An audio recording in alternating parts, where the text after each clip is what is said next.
so much to Stefan and to Steve and to everybody at the LRC and at Columbia for inviting me and all of us here. It's so exciting to be here and to talk about this, something that I'm very passionate about, and which is, as Sebastian mentioned, I'm now doing language technology research and support at the Center for Language Study at Yale, and I also view Linguistic Landscape as a technological intervention in that space and place, and our relationships with space and place and language learning has everything to do with the configuration of people and words and objects, materials, and the spaces that we learn in.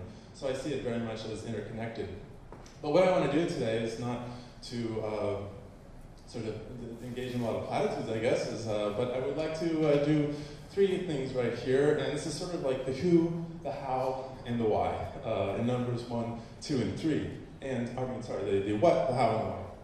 So in concrete terms, the what that I might write down in my notebook is that I would like to offer a framework for a scaffolding critical, grounded, and self-reflexive language learning activities outside the classroom and in the city. My concern is with language learners and language teachers, and making those connections with our colleagues who are going to speak later this afternoon, as well as here.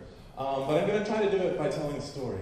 And it's a story about how place matters to language learning, and also suggesting that maybe language learners and language learning matters to place, that language learners might have an individual or a unique avenue into understanding place that might have something to teach others as well.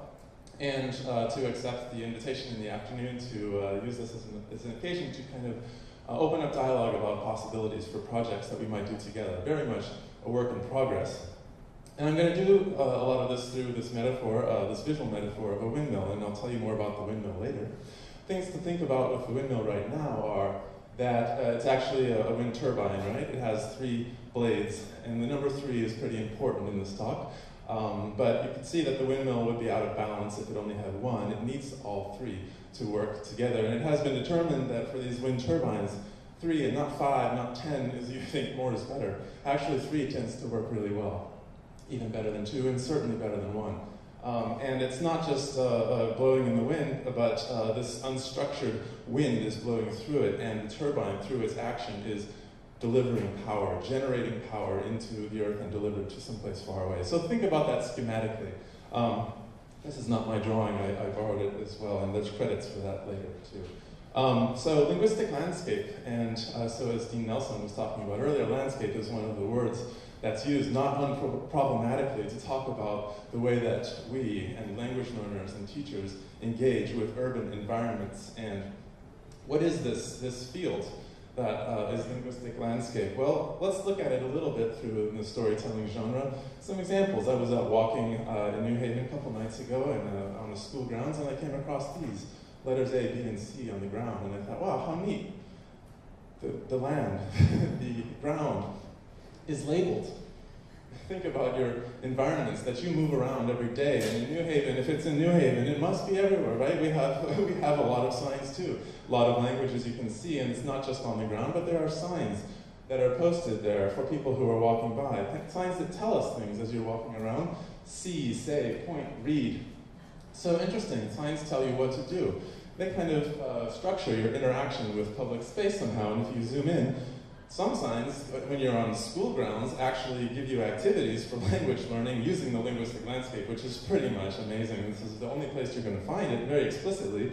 You who are interpolated by this sign, addressed as a parent or as an accompanier of a younger child, are reading. Point to the letters painted on the ground, A, B, and C. Say the sound each letter makes, and you can imagine you're with your child. And point and say, I see a tree. What rhymes with tree? And so you get all these very interesting messages from the language that's written around us. You go to another spot on the same playground, and it continues, telling you not just what to do, but saying important things about where you are. Where are you located? Every sign that's positioned in the world tells you something about the world because it's there. You are there, and the sign is there, and it indexes your relationship with that world. In this little spot in the world, there are bees and maybe birds Right now there are blossoms and they're falling from the trees because we've had a little bit of a late spring. And it also indexes the linguistic environment, the social environment, the school environment, so you know a little bit about where you are based on the language you see around you, and that's not unique to this sign. McDonald's tells you where you are, and it tells you, it asks you to do something very interesting.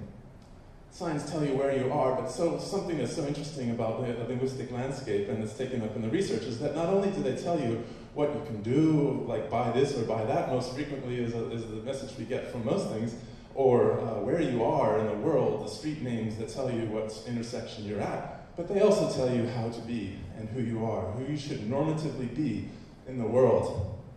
You, the parent of the child, let your child lead the way. Do the things your child likes to do. Are you a good parent? There is a normative ideology, I will offer provocatively, hopefully here, about parenting and what it means to be a good parent. You are being addressed and, in some sense, maybe even judged by the degree to which you enact these kinds of ideologies or instructions. So language in the landscape doesn't just, in the view of linguistic landscape research, show something else that exists somewhere else, but it actually mediates relationships that we have with each other through place and language, which is pretty neat. And so, I and a lot of other people have been really excited, and there's many of you in the room here, I'm very excited to see you, who have been taking up this new field of social linguistics and language policy and other fields that started off in name with these scholars, Landry and Boris, who's talked about linguistic landscape as the stuff you see out in the world that has the letters and words written on it in multiple languages. This definition has been left behind and built on by people like Christopher Stroud and Sibonim Pendukana from University of Western Cape in South Africa, who, is this too loud? Okay, we're good. Okay, good. Just wondering, I'm starting to hear my voice. I'm like, wow, this is a little bit weird. But they're injecting people. It's not just signs. We need to be concerned about people and movement and material processes. Everything that's out in the public space is not just an abstract sign, but it is seen by people doing things with certain objects, materials, purposes, and so on. And we need to consider all of that when we understand how people make meaning from the words that adorn, that are written into, that are inscribed, chiseled, written, and emblazoned on our environment. And so, linguistic landscape, that's sort of what it is, and what people say it is, but why it's important? Well, I mentioned it a little bit earlier that even from the very beginning, people talk about linguistic landscape as an independent variable in mediating social relationships and in cultivating what Landry and Boris call ethno-linguistic vitality, the sense of a community of people that their community matters because they are represented in public space in the language that they speak and write or attach themselves to or are affiliated with. Really important. Are you represented in the landscape, in public space? And an educational study by Dajane et al. Explains this a little bit more by saying the linguistic landscape signals which languages are prominent and value in public and private spaces, and indexes the social positioning of people who identify with particular languages. So even in New York, we might ask ourselves, which languages can you see? Which languages are represented visually? Which languages can you hear? Is there any difference between those two? Which languages are represented where, why, and how, and what are not? Which languages are invisible, inaudible? And the question of the power of representation. Not many signs look like this these days, but linguistic landscape is interested in power, exclusion, these kinds of issues, demarcating boundaries between languages, cultures, communities, and people. And you might think that we're far away from that, but a few years ago, this is from Queen's articles and New York websites talking about the exclusivity of non-English language signs. And actually there's been legislation enacted to prohibit the posting of non-English or non-Roman script signs in certain areas, and it's not just New York, around the US, and indeed in many places around the world. There are battles, think of Quebec, for instance, about which languages get to be in public, which languages must appear in public, and why do people care so much about this? Well, we know they do. Linguistic landscape comes from a number of different fields, and it's not as if things started in 1997, right? And just with using this name, there was discussion in literature on something called environmental print in the 1970s as well, and even much further before that, of course. There's always been someone concerned with memorialization, inscriptions on the landscape, and the way that language is used in public, but these form some of the background to studies like these, which are going to be presented at UC Berkeley next week. I'm very excited. Some of you will be there. There is a Linguistic Landscape workshop happening. It happens annually, and it's going to be in Berkeley with about 100 people there, about 80 papers, people from about 20 countries presenting on topics like this, which range from more traditional interests in considering vitality of different communities, cultural linguistic communities in certain spaces, and this is something, Project on Top, which is being done by researchers at the Center for Applied Linguistics, down to very sort of new studies, some that, for instance, with Amina Peck and Christopher Stroud, ask into the inscriptions on the body and the body itself as an inscribed landscape in a sense, and as well as studies like this that at the bottom that are talking about pedagogical applications, and that's sort of what I'm here to talk about more with you now. So here are some of the book titles that you might have seen with regard to linguistic landscape. There's been a whole lot published, and it's really flourishing right now, and there's others here that, of course, aren't included.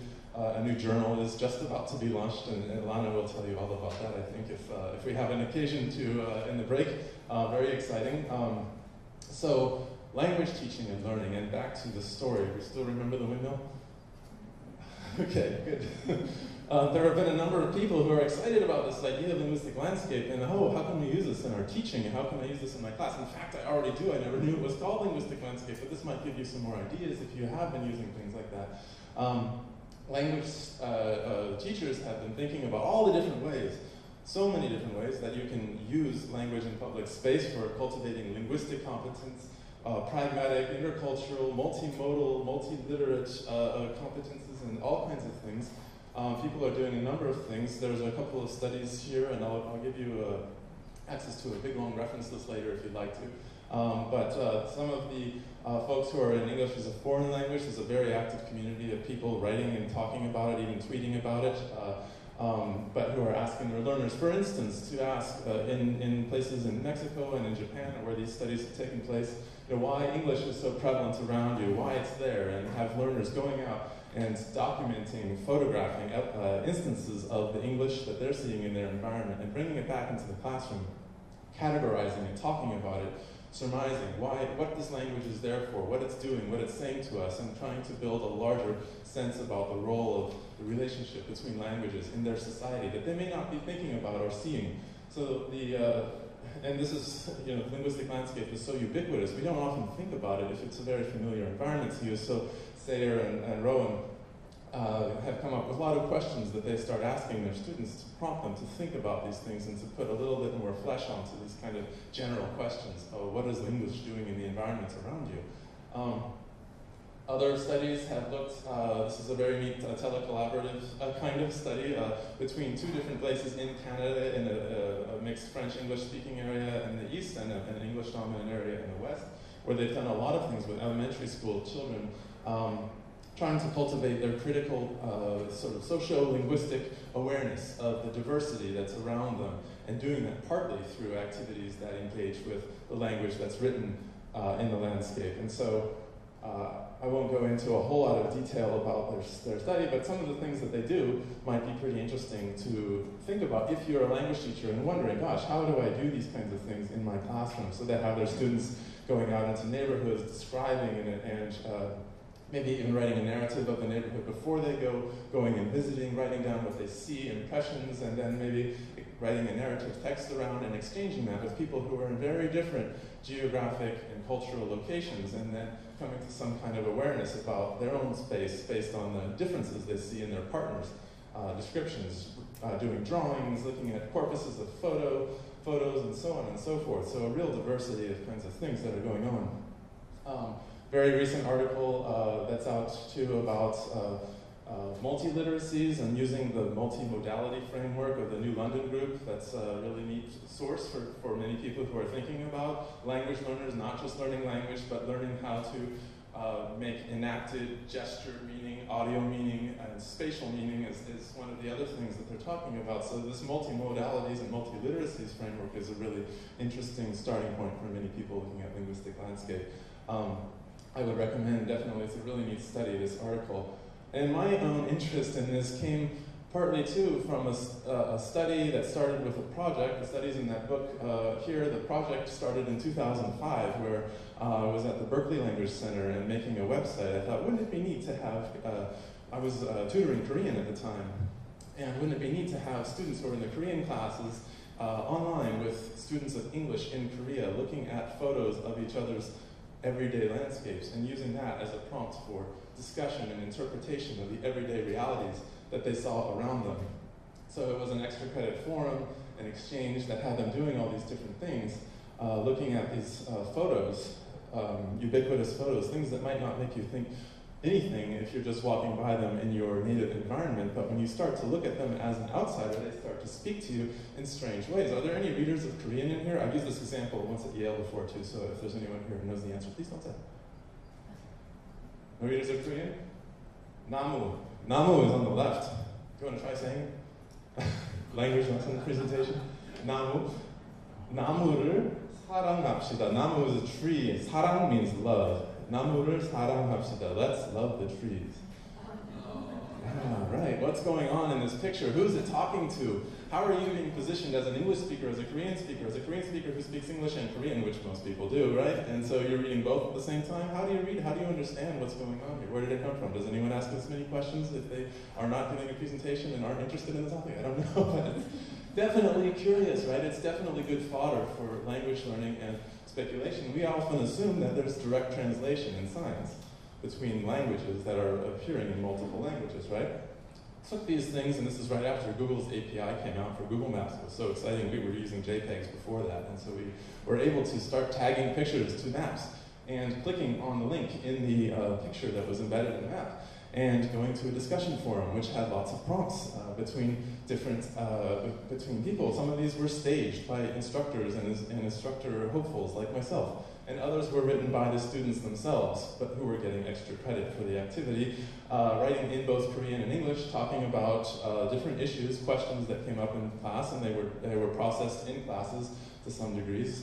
I was doing a research project in the neighborhood also, and did some interviews with some of the owners of the businesses and posted some of the transcripts of the interviews with them about the decisions that they made about what languages to include in their sign, what the sign meant, why they chose the name, or if they even did choose the name, which a lot of owners didn't. It's kind of interesting. So there were many things that were neat about the project, that there were a lot of, like over 200 paragraph or more texts that were written in English and Korean, exploring all these words, and students participated in media creation a little bit at the end, although I took most of the pictures, truth be told.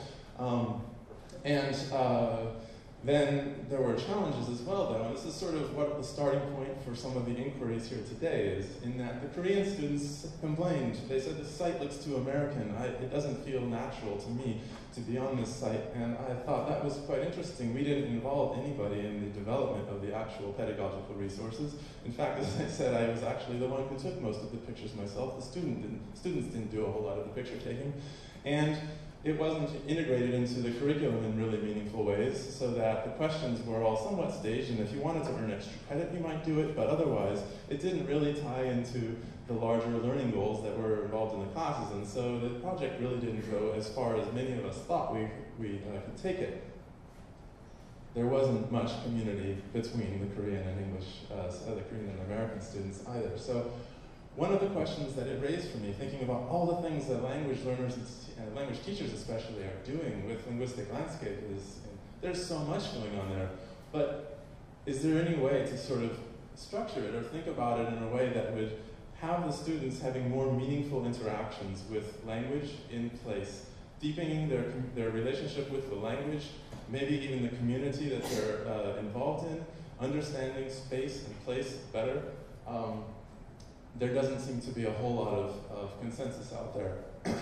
You look in the standards that are out there right now, and you see, for instance, in the ACTFL guidelines, the 5 C's, as they're known, and the national standards, that communities, on the bottom here, plays a big part in conceptualizing what it is that language learners should be doing now in the world, right? They should be involved in communities and making comparisons between cultures, connections, and there are others as well.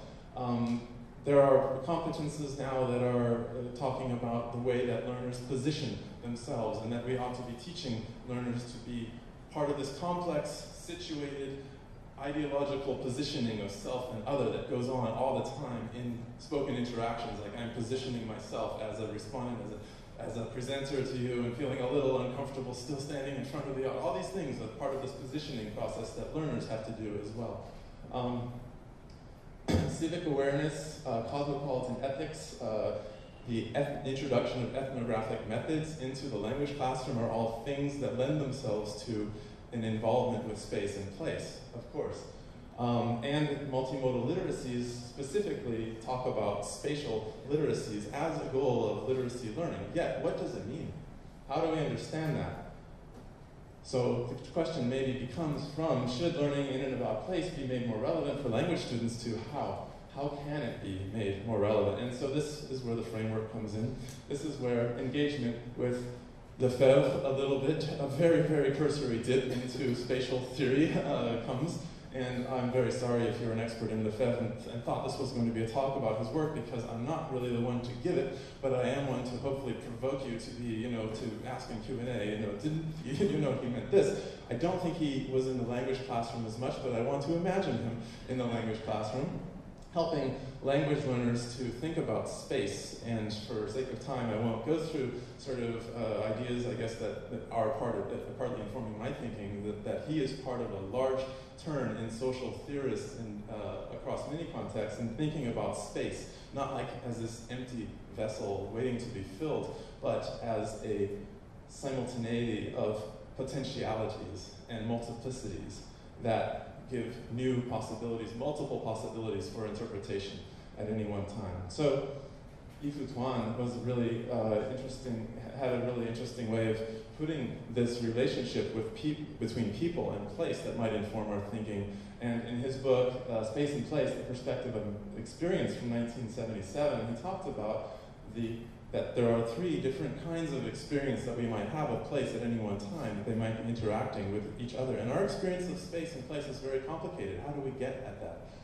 Those were some of his suggestions. And so I started looking a little bit more at Lefebvre, not because I thought, oh yeah, Lefebvre is the answer, but because I'm involved in Linguistic Landscape, and there were some really neat studies coming out in Linguistic Landscape as well, such as by Nira Trumper-Hecht, who in 2010 was analyzing how Arab and Jewish walkers, she called them, experienced, perceived, and judged the presence of Arabic and Hebrew in Upper Nazareth. And she went and she did some interesting things, not just investigating official policy for language use, which is done so much, not just walking around herself as the researcher with the camera and taking pictures and making observations on what she saw, which is done and has been done very, very much in linguistic landscape research, but actually speaking with the people who live there, work there, pass through it, and understanding through surveys and interviews how they think about it. 1, 2, and 3. 3 different methods that she used combined together, not one at the exclusion of the others, but all 3 together. And so she said, through this juxtaposition of conceived, perceived, and lived spaces, which are from Henri Lefebvre, that is how that you can add a new dimension to these studies and achieve more depth than has been achieved before in these research activities. And I'm saying, what about language learners and language teachers? So, thinking in 3s, it's not very new. If you're a language teacher, you've probably heard of Diane Larson Freeman, and she has a really neat book in this really neat diagram here that talks about grammar as form. How are you? You know that if I ask you how are you, the how comes first, the are, the verb comes next, the second person pronoun comes third. You can't say how you are, you have to say how are you. So it has a form, it has a meaning. I'm asking you how you're doing, but in New York you might respond in a different way than if you're in California, where I come from, where I tend to go into a very long sort of answer, and I didn't realize that you're just asking, just saying hi, basically, right? To teach grammar, you're doing all 3. You're teaching form, meaning, and use, and they're not independent of one another. they interact with each other at the same time. This is kind of what we're talking about here with space. So, the windmill. And I'm taking the windmill and I'm kind of stripping out all the life. I'm turning it into a diagram of perceived, conceived, and lived space, and using it as a way to think about the interrelationship of these different kinds of engagement with space, knowledges of space that we all have, but we don't necessarily talk about, and we don't always think about teaching with, for sure. Space that is conceived, is planned, it's designed, it's legislated, enforced, and categorized. It's a top-down perspective, a view of space maps. If you're using a map and you're reading a map, you're making a map, you're probably involved in something that Lefebvre would probably say has to do with conceived space. Again, I shouldn't speak for him here. But perceived space is that which is visible, that which is audible, that which is smellable. I put that in there not because smell is more important than other senses, but because we don't think about it very much, and that we have a lot of senses that are engaged at any one point in time, and so on and so forth. Lived space is experienced, remembered, associated, imagined, and felt. And this is the space that is often relegated to the side, that we push away, that doesn't enter the language classroom, or our own acknowledgments of what places mean to us, how we experience them. If you're in a language classroom, you might think about how you could design activities around each of these, and doing them together in juxtaposition with one another. So you could ask a question, for instance, and make an activity around the question, what languages other than English are spoken in the neighborhood or district you're in? A conceived space way to look at this would be probably to go to the demographic information, the census information that's available to you, and you can get district, neighborhood census maps of languages and map them out very beautifully. ArcGIS will do this for you, and lots of people in the, who are doing GIS and other things are using this. Actually, the Modern Language Association does this for you as well. If you go to their website, you can find these representations of language diversity in different spaces drawn from the top down. But you might also go and design an activity around the question like this: what languages do you see in the room, area, or neighborhood that you're in? And we could ask it right now. I don't see many in here, but this is a good activity to do no matter where you are, in the classroom, in the hallways, on the campus, out in the neighborhood, and these kind of things, and documenting, photographing, writing down. Those are kinds of activities that get at this experience of space. But what about lived space? You might design an activity that asks a question like this: what memories do you have, or what scenarios can you imagine of languages seen, heard, disappeared from this place? Those kinds of questions and activities, drawings, narratives, other types of expository writing or speaking might get at those kinds of questions. So it's not about one or the other, but it's about thinking about how those three different kinds of questions can get at three different kinds of experience and knowledge with space that could direct activities or help you design activities. And there are a number of other examples here, and I think I'm pretty close to that, right? So I'm going to just flash these up here and give you a website later where you can find them, right? Examples here where you might think about change that you experience as you go from neighborhood to neighborhood, how gentrification, for instance, is moving across the city and is marked, and how do you get at that question in the language classroom? What are some activities that you can design from three different spatial perspectives to get at that question? Or, for instance, these three different kinds of questions, right, about naming businesses and having learners investigate what names are in currency in your city and mine to label the different businesses and other organizations that are there from different perspectives. My own background here, so this is sort of the framework that I presented to you, and to just wrap it up really quickly, what kind of responses and directions? Well, after I had that failed, I feel sort of not as successful as it could have been, telecollaboration between the Korean classroom in Berkeley and the English classroom in Seoul, I thought, well, how do we engage learners a little bit more? I taught a class for a couple semesters at UC Berkeley. Would love to talk to you about it on Linguistic Landscape, introducing students to linguistic landscapes of Chinese, Japanese, and Korean in the Bay Area environment. And they were going out in 3-week cycles, introducing topics, doing site visits, taking pictures, and then coming back, writing blogs about it, and really trying to engage in different ways with the language of the city. In New Haven, we've just started doing a few walking tours with faculty and talking about these very things and thinking about how would you use this in your classroom. And thanks to Adam Hummel for these pictures that are right up on top of our little Tumblr that's just made for this event here. I'm hoping to feed some of these right into Cityscape too, which is coming right after I finish talking. Talking to people who are visiting Yale as well about big data approaches and visualization approaches, just as Nick Byrne was talking about a little bit earlier with these Twitter maps and other large-scale representations. This is a neat project, Human Ecosystems on the left, where we're talking with them about how they represent social media data in up to 30 languages in real time and display that in real time to people, and how to use that and capture that, and then still not just fall into a conceived space pattern of mapping it and controlling that information from the top, but engaging in a multiplicity of ways.